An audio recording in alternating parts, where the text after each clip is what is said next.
Chapter 2. John sifted through his keys and inserted one into the lock of Randy's apartment. He pushed the door open. High-pitched giggles greeted him.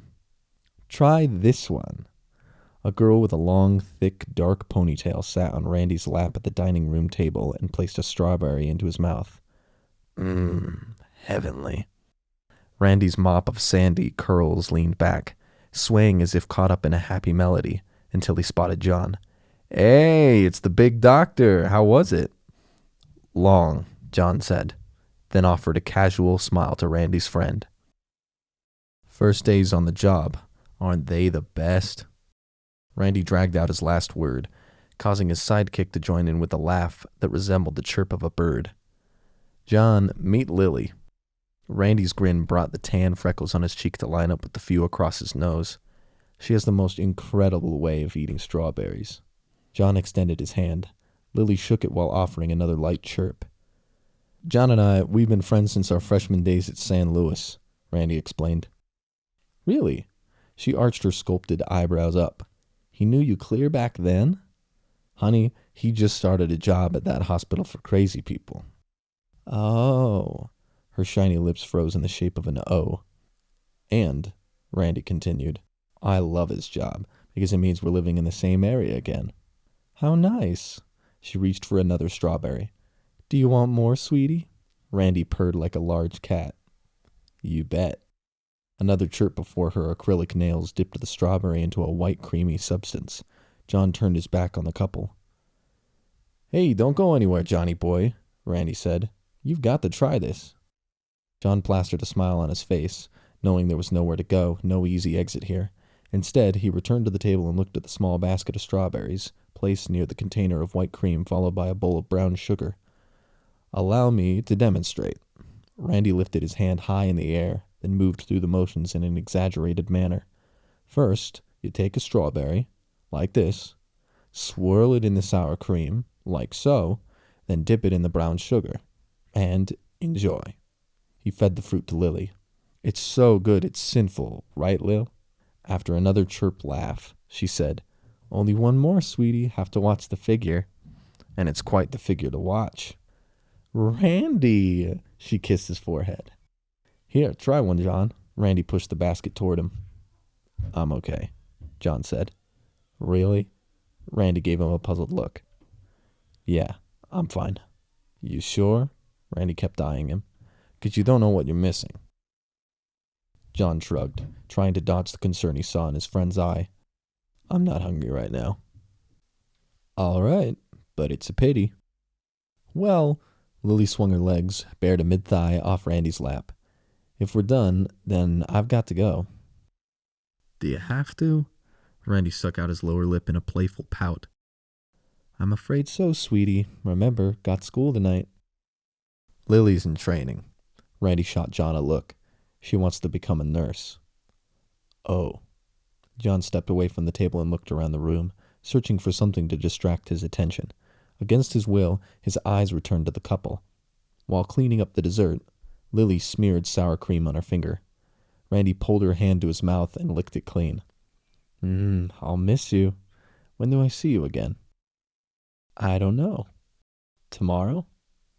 "Can't tomorrow. Getting my nails done before school. What about Friday?" "Oh, that's too far away." He pulled her back on his lap. "Do you really have to go?" John had seen enough. He left the couple only to find minimum privacy in the adjoining living room. He clicked the remote and the television flared on. Then he stretched his tired body across the hard sofa. When the baseball announcer paused for a commercial break, John pulled a pillow over his face and let out a long sigh. Moments later, he heard the shut of the front door, followed by Randy's footsteps entering the room. "I think," Randy said, "I'm in lust." John finished his sentence. "She's great, isn't she?" "Uh-huh." John heard Randy slip into the recliner next to him. "Did you check out her yep and her yep? Are you listening?" "Uh-huh." Suddenly, another pillow slapped against John's face. John tossed the pillow back at Randy and sat up. "What was that for?" "I'm trying to have a conversation here," Randy said. "You're the psychologist. You're supposed to be good at this stuff." John rolled his eyes. What? Listening to your over-eagerness for corporeal relationships? No, this is different. John rolled his eyes. Different than all the other girls during our college days? You're just jealous of my gift, Randy smirked. Jealous? John coughed out a laugh. It's like a culinary art. Randy tilted his head and stared up at the white ceiling. Except it's with women. I appreciate the taste of beauty. And that's all that matters, right? John's tone layered on the sarcasm. We just have different tastes. Randy shot him a cocky grin. I appreciate the gourmet, whereas you don't even mind if yours lacks salt. Or better yet, if you starve. John shook his head. Randy. His tone grew serious. I'm not starving. I've just got other priorities. Well, I don't think you've had any fine dining since. Don't. John tried to stop it, but Randy proceeded. Lauren. John grunted. He never wanted to hear that name again, or what he knew would follow. How long's it been, John? You gotta get over her. I'm over her. John slid back into his horizontal position. Then fill me in. What have I missed since you started starving yourself at college?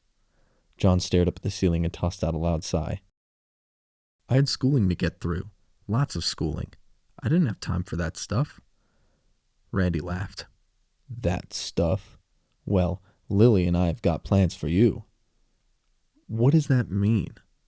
You've always needed a little coaxing. I'm fine, Randy. I take care of my buddies. John closed his eyes. I don't need help. Don't worry. We'll have you set up with a woman soon. Lil's got some incredible friends. John opened his eyes and shot Randy a glare. Randy only raised a hand and smirked back. Don't worry, he repeated. First, we'll give you time to get settled. How did you sleep last night? Fine. John drew his body up again, relieved for a safe conversation shift. Thanks again. I really don't plan to be here long, only until I find a place. Hey, no problem. I should be able to find something this weekend. Like I already mentioned, there's always something for rent in this complex. But hey, take as long as you need to. Randy drew his lanky body out of the chair. It'll feel like college days again, except we no longer have to use cardboard boxes for furniture. He took a few steps toward the kitchen. Want something to drink? No, John called out. I'm good. Randy turned around to face him across the adjoining rooms. You won't eat. You won't drink. You know it's hard to be a good host when your guest won't accept anything. I got a headache. John covered one of his eyes and clutched a portion of his head. From this day. Great. Then I'll at least get you an aspirin.